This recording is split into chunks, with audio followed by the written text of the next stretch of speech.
मैं doctor M Abdul Razzaq, सहायक प्राध्यापक हिंदी विभाग, कृष्ण जयंती महाविद्यालय, बेंगलुरु। आज का विषय है कोरोना का प्रकोप और हिंदी कविता की भूमिका। एक एक इस कविता कोरोना की प्रकोप और हिंदी कविता की भूमिका विषय से पहले मैं एक हिंदी के बहुत बड़े शायर की पंक्तियों को दोहराते हुए मैं आगे बढ़ता हूँ। आज के जो समकालीन परिस्थिति को गौर करते हुए एक शायर ने लिखा है, कोरोना है कितनी जालिम, दिल दुखा के मार देती है, फिर भी नहीं बुझाए हमने दिए वफा के। क्योंकि आज का जो समय है, चारों ओर त्राही त्राही की आवाज़ गूंज रही है। यह आवाज़ सिर्फ भारत में ही नहीं, पूरे विश्व में फैली हुई है। परिवर्तन सृष्टि का नियम है, लेकिन समय समय पर समाज में प्रकोप आती है तो कई लोगों को रुखसत कर ले जाती है। जैसे दुनिया में प्रकृति के प्रकोप आए हैं, वैसे वैसे मनुष्य उन प्रकोपों का शिकार हुए हैं। यह आज की नहीं, बहुत समय से चली आ रही है। उसीलिए केदारनाथ सिंह ने एक कविता लिखा, हवा चाहे इतनी भी कम हो गई हो जितनी होती है साइकिल के टायर में, चाहे वधस्थल से लौटे हो जितनी विभीषण की परिस्थिति में हो, हमें जीना होगा और यही इसी शहर में जीना होगा। इंच इंच जीना होगा, छप्पा छप्पा जीना होगा। अर्थात इस कविता के माध्यम से केदारनाथ सिंह ये कहना चाहते हैं कि जो इस दुनिया में कई सारे जो प्रकोप, प्रकृति की जो विपत्तियां आए हैं, जब भी विपत्तियां आए हैं, अपने आप को संभल कर, अपने आत्मविश्वास, अपने आत्मबल को मजबूत बनाकर जीने की बात इस कविता में कहते हैं। और आगे सर्वेश्वर दयाल सक्सेना एक जगह लिखे हैं, जो जीवन में हर कोई जीने की जिजीविषा तो रखता है, लेकिन क्या है कि जो समय के अनुसार वे क्या है कि कई सारे जो पीड़ा, दुख, दर्द को झेलना पड़ता है। इसी रूप में एक सर्वेश्वर दयाल सक्सेना लिखते हैं, कांपते पैरों पर वर्तमान का कंधा पकड़ खड़ा हो जाना है बीमार भविष्य, और नए सिरे से चलना सिखाता है। लड़खड़ाना अक्सर गिरना नहीं, संभलना भी होता है। दरअसल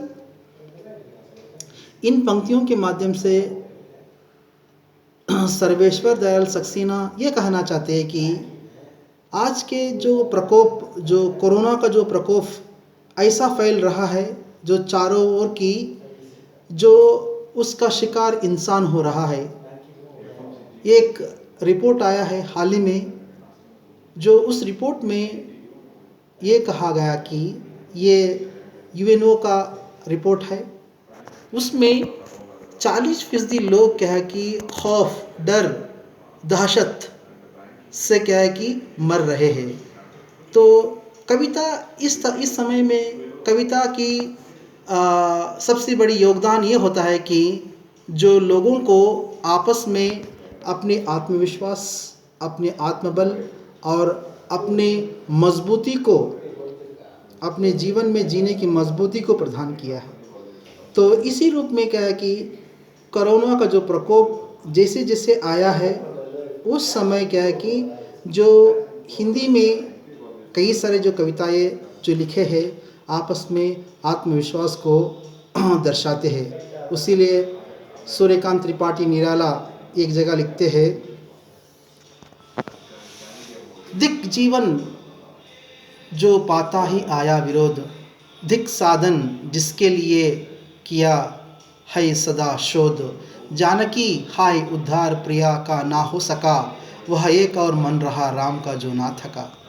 ये लास्ट पंक्ति, एक वह एक और मन रहा राम का जो ना थका, ये पंक्ति इस कविता की जो महत्वपूर्ण पंक्ति है, क्योंकि आज के जो समय में इन मनुष्य को, आम आदमी को सबसे बड़ी आवश्यकता है अपने धीरज को बरकरार रखने की, अपने धैर्य को बरकरार रखने की। तो यही पंक्ति क्या है कि अपने आप में आत्मविश्वास, आत्मबल एवं क्या है कि अपनी धीरज को क्या है कि धीरजता को क्या है कि पेश करता है। तो इसी रूप में हिंदी में और भी एक कवि लिखे हैं, वे कहते हैं साहित्य हमेशा क्या है कि साहित्य हमेशा अपने आप को मजबूती प्रदान करने की बात कहता है। तो इसी रूप में साहित्य, वे कहते हैं साहित्य देता सदा से दिशा देश और समाज को, साहित्यकार बदल देता है चिंतन चरित्र व्यवहार को, राष्ट्र को मिलती रही चेतना, समाज भी चैतन्य होता है, साहित्य संपर्क व सानिध्य युग परिवर्तन पर कर सकता है। तो इन पंक्तियों में जो राजेश कुमार कौरव ने ये कहना चाहते हैं कि जो साहित्य अपने आप में क्या है कि एक उम्मीद, भरोसा दिलाने की बात कहता है। तो आज के वर्तमान समय में जो ख़ास तौर से समकालीन स्थितियों को दर्शाते हुए, समकालीन परिस्थितियां बहुत ही खराब है, इन चीज़ों को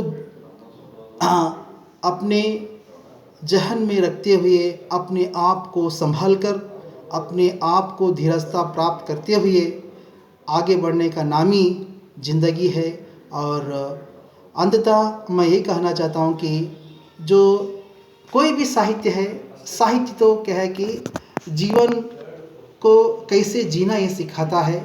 जो जितना भी जो संपूर्ण साहित्य है, जो उस कोई भी भाष्य की ले लीजिए, जो उसमें यही कहा गया है कि जो ख़ास तौर से एक धीरज और साथ साथ क्या है कि आपको एक विश्वास प्रदान करने वाला, एक उम्मीद प्रदान करने वाली बात इस साहित्य में होती है। उसीलिए मुक्तिबोध ने कहा था साहित्य विवेकी जीवन विवेक है।